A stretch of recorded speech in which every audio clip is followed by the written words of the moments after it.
श्री परमात्मने नमः। श्री गणेशाय नमः। सच्चिदानंद रूपाय विश्वोत्पत्त्यादिहेतवे तापत्रय विनाशाय श्रीकृष्णाय वयं नुमः। एक दिन नारद जी पढ़ते पढ़ते बद्रिकाश्रम विशालापुरी क्षेत्र में आए हैं। वहाँ सनत कुमारों और नारद जी का मिलन होता है। नारद जी का मुखारविंद उदास देखकर सनत कुमारों ने उसकी उदासी का कारण पूछा। नारद जी कहते हैं, मैं आनंद में हूँ, मुझे कोई दुख नहीं है, मगर मेरा देश दुखी है, इससे मुझे दुख हो रहा है। सत्य तप दया दान कुछ नहीं रहा है। मनुष्य जो बोलता है मन में कुछ होता है और करता है कुछ और। जीव है सभी वो अपने पेट के लिए ही कर्म करते हैं। समाज में किसी को सुख नहीं है, किसी को शांति नहीं है। मैं अनेक स्थल गया मगर मुझे शांति नहीं मिली। मेरा देश दुखी है। जब तक मनुष्य धर्म और परमात्मा में न माने तब तक देश सुखी नहीं होता है। जिसके जीवन में धर्म का स्थान नहीं है उसके जीवन में शांति नहीं है। अब जगत में धर्म नहीं रहा है, सत्य नहीं रहा है। जगत में असत्य खूब फूला फाला है। असत्य समान कोई पाप नहीं है। नारद जी दुख से व्यथित होकर कहते हैं कि उपनिषद में लिखा है, असत्य बोलने वालों को पाप लगता है मगर इसके साथ उसके पुण्य का भी क्षय होता है। जगत में कहीं भी नीति नहीं दिखती। मनुष्य केवल कुटुंब सुख में ही व्यस्त रहता है। वो विचारता है कि इस पैसे से मैं कुटुंब को सुखी करूंगा। शरीर और इंद्रिय के सुख में ऐसा फंस गया है कि खरा आनंद क्या है न वो उसे पता ही नहीं। मूल आनंद का कैसे मिले उसका वो विचार भी नहीं करता। जीवन में जब तक कोई लक्ष्य नहीं होता है न तब तक पाप चलते ही रहते हैं। पाप अटकने का नाम ही नहीं लेता। जो लक्ष्य को लक्ष्य में रखते हैं उससे पाप नहीं होगा। मगर मनुष्य को अपने लक्ष्य की खबर ही नहीं, पता ही नहीं मेरा लक्ष्य क्या है। मंद बुद्धि वाला मनुष्य जो करना योग्य है वो नहीं करते हैं। जगत में अन्न विक्रय होने लगा है। अन्न विक्रय वो पाप है। इससे धरती माता अन्न रस को बाहर नहीं निकालती। अन्न रस गड़ने लगी है। ज्ञान का विक्रय होने लगा है। ज्ञान सभी बेचते हैं और ज्ञान मस्तक में रहना चाहिए, वो ज्ञान पुस्तक में रह गया। स्त्रियों सभी स्वेच्छाचार होने लगी है। स्वेच्छाचार से दुराचार होने लगा है। सदाचार नहीं रहा है। स्त्री बाल्यावस्था में माता पिता के अधीन रहती है, शादी के बाद पति के अधीन रहती है और वृद्धावस्था में वो पुत्र के अधीन रहती है। अभी तो स्त्री बहुत स्वच्छंद हो गई है।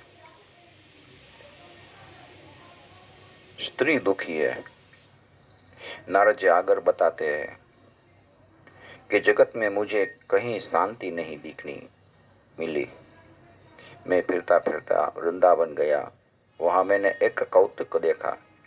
एक युवती रो रही थी। दो वृद्ध पुरुष इसके बगल में सोए हुए थे, मूर्छित अवस्था में। वह युवती ने मुझे बुलाया, इसलिए मैं इसके पास गया। साधु पुरुष कोई स्त्री के पास न जाए, मगर वो मदद के लिए हमें पुकारे तो हमें जाना ही पड़ेगा। उस युवती ने मुझे बताया कि आप कोई संत लगते हो। आपका दर्शन करने के बाद मुझे शांति मिली है। मैं आपके पास से વધારે समय नहीं मांगती, एक क्षण मांग रही हूं। भो भो साधु क्षणम तिष्ठ। एक क्षण के लिए आप रुक जाइए। हमारे शास्त्र में ऐसा लिखा है, कोई साधु संत को वारंवार मिलने जाओ न, वो ठीक नहीं है। संत परमात्मा में तन्मय होने का प्रयत्न करते हैं और भक्ति करने की इच्छा रखते हैं। संसारी जीव वारंवार उसको मिलने जाए और संत का समय वधु ले तो उससे उसकी भक्ति में बाधा पड़ती है, अगवड़ होती है। नारद जी बताते हैं कि युवती ने जब मुझे पूछा कि तुम कौन हो, मैंने पूछा कि तुम कौन हो। उस युवती ने बताया कि मेरा नाम भक्ति है, ज्ञान वैराग्य मेरे ये दो पुत्र है ना, वो वृद्ध हो गए हैं, मूर्छा अवस्था में। द्रविड़ देश में मेरा जन्म हुआ, कर्नाटक में मैं बड़ी हुई, महाराष्ट्र में मुझे कहीं कहीं मान मिला और गुजरात में मेरी ऐसी जीर्ण दशा हो गई। द्रविड़ देश दक्षिण भारत में आया हुआ है। वहां शंकराचार्य, रामानुजाचार्य, माधवाचार्य, वल्लभाचार्य, निम्बाकाचार्य आदि पुरुष हुए हैं, आचार्य है। वह भक्ति का देश है। कर्नाटक में आज आचार शुद्धि देखने को मिलती है, मगर गुजरात में धन का मोह वधु है, इसलिए छिन्न भिन्न हो गई हूं। और ये मेरे दो पुत्र है, वो वृद्ध हो गए हैं।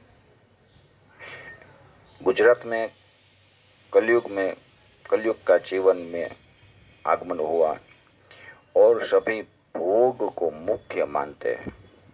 काम सुख मुख्य हुआ है, शरीर सुख मुख्य हुआ है, जीवन अर्थ प्रधान और काम प्रधान हो गई है। इसलिए मैं छिन्न भिन्न हो गई हूं। मेरे जीवन की यही कथा है। मानव के जीवन में काम सुख और पैसा मुख्य हुआ तो भी से उसकी भक्ति छिन्न भिन्न हो गई। ज्ञान वैराग्य की किसी को जरूर नहीं है। लोग ज्ञान वैराग्य की उपेक्षा करते हैं, इसलिए ज्ञान वैराग्य को मूर्छा आ गई है। हमारे ज्ञान और वैराग्य मूर्छित अवस्था में पड़े हैं। भक्ति बताती है कि मैं वृंदावन में आई तो मैं तो युवती हो गई, लेकिन मेरे ये दो पुत्र है ना, वो मूर्छित अवस्था में है।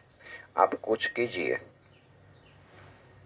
नारद जी भक्ति को आश्वासन देते हैं और बताते हैं कि मैं कुछ उपाय करता हूं, मैं प्रयत्न करूंगा,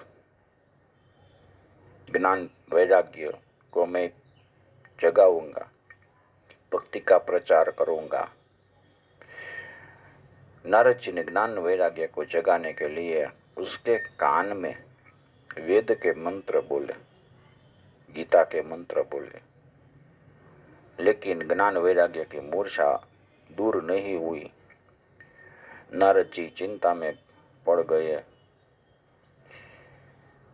इस वक्त आकाशवाणी होती है, कि नारद जी तुम्हारा प्रयत्न उत्तम है,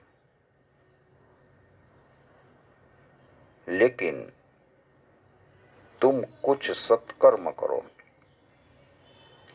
ज्ञान, वैराग्य और भक्ति का प्रचार करने के लिए कुछ सत्कर्म करो। ત્યારે तब नारद जी ने प्रश्न किया कि मैं सत्कर्म क्या करूं। आकाशवाणी में ऐसा बताया कि वो सत्कर्म तुमको संत बताएंगे। नारद जी चारों ओर संत को बताते हैं कि मैं भक्ति का दुख कैसे दूर करूं, ज्ञान वैराग्य की मूर्छा कैसे दूर करूं। लेकिन संतो बता नहीं पाए, उसने कुछ बताया नहीं। त्रिलोक में कोई ऐसी व्यक्ति नहीं थी कि नारद जी का उत्तर दे सके। और बद्रिकाश्रम में वो नारद जी फिरते फिरते आए और सनत कुमारों ने देखा और सनत कुमारों ने पूछा कि आप क्यों उदास है। तब नारद जी ने ये सभी बात बताई। सनत कुमारों बताते हैं कि तुम्हारा जो प्रश्न है ना, उसका उत्तर हम देते हैं। तुम भागवत की कथा करो, आपकी इच्छा पूर्ण होगी। ज्ञान वैराग्य के साथ भक्ति सभी में जागृत होगी। इसका प्रचार करो, इससे लोगों का कल्याण होगा। नारद जी कहते हैं कि भागवत में वेद का अर्थ भरा है। मैंने वेदों का तो पारायण किया उसके कान में, लेकिन उसका कुछ परिणाम नहीं आया।